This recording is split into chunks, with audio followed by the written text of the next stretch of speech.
Hey guys, welcome back to Real Housewives Recaps. Today, you guys, I love when Jan Moir on the Daily Mail puts out new articles because she always does a great job zinging these two idiots. And she has a new one that's amazing, so I thought we could read it together, have some laughs, discuss what's going on, and enjoy our days together. So I say honk honk, Drunk Goose Club. Thanks for being here. Okay, so Jan Moir Daily Mail says the thin gruel of the Sussex's victimhood is running out, and they have nothing else left in the tank.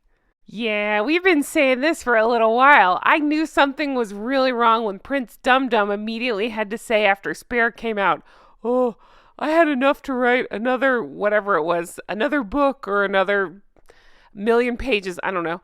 I had a bunch more chapters in me, but I had to cut it. I left out the really juicy stuff." Okay, planting seeds for the next one. Okay, I see what you're doing there. Set your alarm for November. That guy's name I will not say with the book title I will not read will be out then.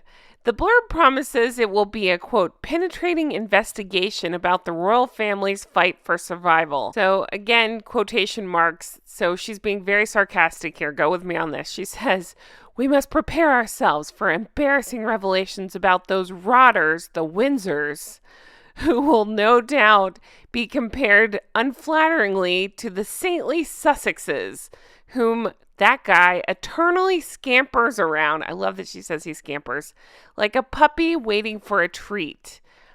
Man, did that idiot hitch his, wagon to the wrong horse. Oh, man. But they all deserve each other. I don't feel the least bit sorry for any of them. Do you know Omid? Prince Harry was once asked during the hacking trial this month. "Yes," he replied before quickly correcting himself, saying, "I know of him." What else do we expect at this point? These two can never tell the truth about anything. He's so busy making idiotic statements in court. It's actually the least dumb thing he said because that guy says a lot of dumb stuff. Scobie's book was meant to be published in August, but it was pushed back, perhaps so that titivating detail from the coronation can be included. No doubt of how poor Princeling Harry, I like that she called him Princeling, was stuck in a row on the same social latitude as Siberia. Yeah, you guys actually said this, let's send him to Siberia. Peeping behind Princess Anne's magnificent hat. I agree, I love that feather. Adorned with its gaze-blocking red cockatoo. I would like to go up to her, shake her hand, and thank her for her service for wearing that hat. Same with the candle. I'd like to shake its hand and thank it for its service. One can imagine what Omid is going to have to say about that. Cue violins. Harry felt like it was another insult, death by 1,000 feathers. Yet again, his reward for making the monarchy more relatable, you guys, I cannot with that, was to be punished for his global magnetism because his father feared being eclipsed by the popularity of his charismatic and brilliant younger son. Oh man, she nailed it. That's exactly what I think it'll be. And so on, in the usual foamy lather of fanboy obsequiousness. All this makes it even more amusing that Scobie has taken upon himself to call for more thorough, spin-free, well-rounded insight and reporting on the royal family, and that the king in particular should not be, quote, immune from scrutiny. Ha ha ha, think about your BFF, the Harkles over there, and how they seem to think that they should be immune from scrutiny. No arguments there, although readers will scrutinize in vain for a single critical word about the Sussexes amid the thousands Scobie has written about them or said on TV.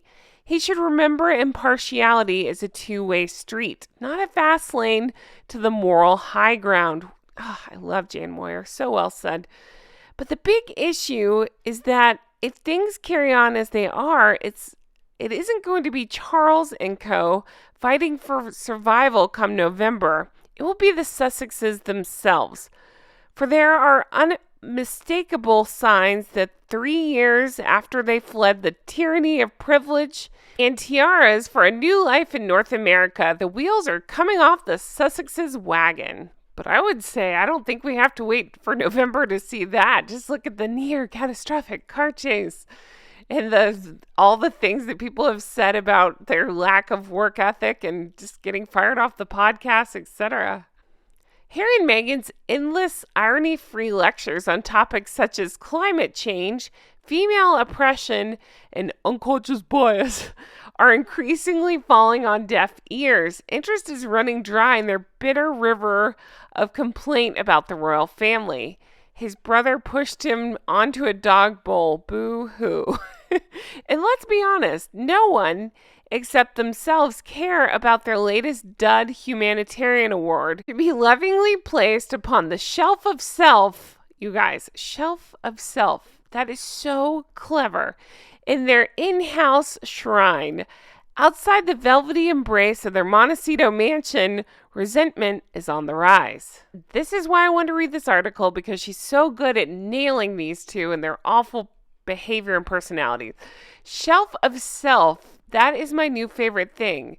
Now I'm thinking Elf on the Shelf, but with an award or something, or maybe like a little scowling Meghan holding on to her award. I don't know. We'll give that some thought.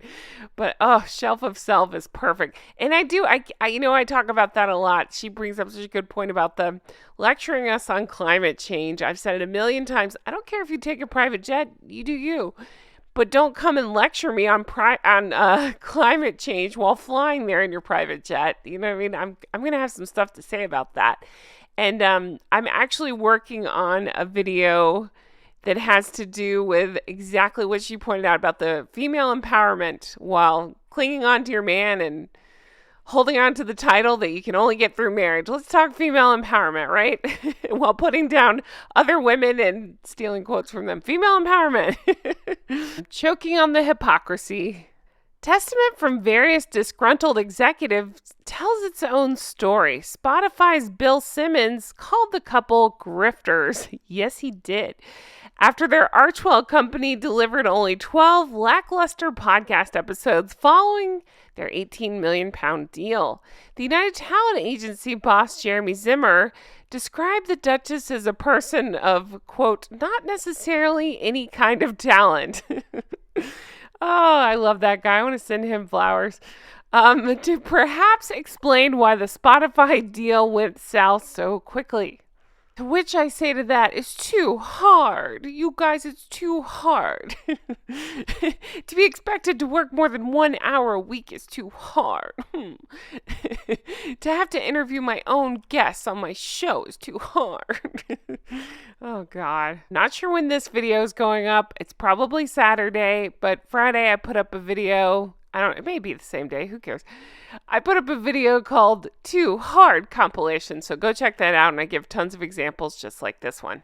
Meanwhile, surely the high-speed Manhattan car chase that never was will go down in history as a turning point in how the world perceived the Duke and Duchess of Sussex. All of America could suddenly see the chasm between reality and fantasy that informs so much of what they do and say.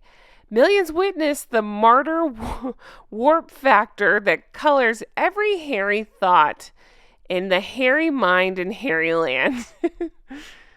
Well, me and this very smug picture right here are going to add to that and say it wasn't just the near catastrophic car chase. It was Harry's dumb sentiments in court. It not only showed, as Jan Moir said, the chasm between reality and their reality, it showed Harry's complete and utter delusions and feelings of superiority. And that the rules just don't apply to Harry. He has like zero life skills, right? So he just thinks the rules don't apply, and so does she. What is obvious is that the thin gruel of the Sussexes' assumed victimhood is running out, and they have nothing in the tank to replace it with. Everyone in Hollywood knows that if it's hard enough becoming rich and famous, the real test is staying rich and famous, maintaining your position at the top of the greasy pole. You've got to produce content, revenue streams, new ideas, fresh product to entertain the fickle public and recapture their imagination over and over again. This all takes dedication, nerve, and a lot of hard work. To that I say, welcome to being a YouTuber. This is not me looking for sympathy. I'm saying, like, yeah, it's all the things. Of course these two are going to fail. Jan goes on to say, look at Taylor Swift, who turned down the opportunity to appear on Meghan's podcast. And then parentheses, she's not stupid. I love it. At 33, Taylor has released 13 blockbuster albums, written dozens of hits, and is on her 6th global tour, which finds her on stage every night for 3 hours. Rehearsals, writing, performing, touring. The treadmill never stops, no matter what field of celebrity you happen to be harvesting. You guys ready for this? A sainted mother, a scrap of monarchy, a podcast, a charity, a hen coop, and a predilection to point out the faults of others. It's not enough to sustain a career. Harry and Meghan have shown us their victimhood and vacuity, and now their shell is empty. Perhaps this is not the beginning of the end for them, but it's the end of the beginning. The novelty has gone. The bloom is off the Sussex rose, and goodwill has been squandered. Who now is going to sign up the grisly couple for millions? What is going to be the heir to spare? Well, I can tell you who it's not going to be. Dior. After 3 years of finding freedom, Prince Harry's grasp of fame game is weakening, primarily because he believes that simply being Prince Harry is enough. That's not his fault. His entire life has been predicated on this royal premise. Meanwhile, his wife's enthusiastic adoption of her husband's status while mocking the family that bequeathed it upon him continues to antagonize many. No wonder the hubris is rising in equal measure to their falling popularity. If Scooby-Doo wants an end game, then here it is, in all its terrible, tattered glory. My God, that's so well put. She's so clever. I want to read this again while looking at this picture. You ready? Think about this. Meanwhile, his wife's enthusiastic adoption of her husband's status while mocking the family that bequeathed it upon him continues to antagonize many. No wonder the hubris is rising in equal measure of their falling popularity. That is so good. The enthusiastic adoption of her husband's status while mocking the family that bequeathed it. Holy cow, that's brilliant. That's exactly, I think that's exactly what everybody's waking up to. Of course, I'm going to pat us Drunk Goose Club members on the back, or guzzlings, as one of you called it, which I love so much. We knew it. We call it. We saw it. We felt it. I've told this story a million times. I felt it in the South Africa interview. That's where I really started to take notice, like, oh, they're awful people. I mean, we had inklings, or I had inklings before, but I really didn't focus that hard on it. And then all of a sudden my head whipped around and went, what? So, yeah. Wow, glad everybody else is waking up. The only one not waking up are these two. Gotta figure this is just gonna make things more tense around the Sussex household. Do you think they call each other by their titles when they're at home? Do you think they make the staff call them by their titles? Probably. Jeez. Oh boy, I didn't really think about that before, but now my head's swimming in these thoughts. But guys, this was a lot of fun. I love Jan Moir. Excellent piece. So well said, so well written. Oh my goodness, so much going on, you guys. Yeah, so I do want to talk about, again, Omid sucks. I don't even want to talk about him, but so with this book coming out, Maggie Poo had to admit in court that she lied about, because originally she said, no, I didn't have anything to do with finding freedom. And then it was like, oopsie, my bad. And the court was like, oh, okay, no problem. You can just lie, do whatever you want. Still makes me ill. Imagine any of us trying that crap. We'd be locked away. But anyway, so she had to admit that she did help in the Finding Freedom book. So I'm just going to go ahead and assume safely, most likely, she had her hands all in this book as well. So, it's going to be like just shots fired at the royal family, obviously. Definitely at Catherine, because that seems to be who she loves to put her target on, and so we'll see what happens there. But wow, I'm just thinking about, so Meghan's basically getting her, I don't know, an early copy of her book out via this book, I suppose. Ugh, absolutely disgusting, these two. And then this idiot saying things like, I love my dad and brother very much, and yet continues to be friend with the moron that's making up shit and writing books about it, bashing your family. And you're just totally fine with that. That's no problem. Oh, I think I know him. Yes, you know him. We all know you know him. Good Lord. Anyway, I'm yelling into the mic again. Guys, this was a lot of fun. I really enjoyed this article. I love Jan Moir. Like I say, her writing is fabulous. I hope you guys enjoyed this one too. I can't wait to bring you more like this. Thanks for being here, you drunk goose. By the way, looks like a drunk goose may have helped her apply her makeup in this one. I appreciate each and every one of you. I cannot wait to read the comments on this one. I hope you guys have the best day. Definitely check out the merch. We got the Drunk Goose Club. Turned out so cute. I'm thrilled. Make It Make Sense. Recollections May Vary. Check all that out. As well as Patreon, patreon.com/Real Housewives Recaps. That's where you find bonus content about every other day. We've been posting something, all kinds of stuff going on over there, so check that out. Bonus episodes about Hank and Skank, Harold and Fraud, all that good stuff. So check that out. Thank you guys so much for everything, and I can't wait to talk to you again very soon. Take care. Bye-bye.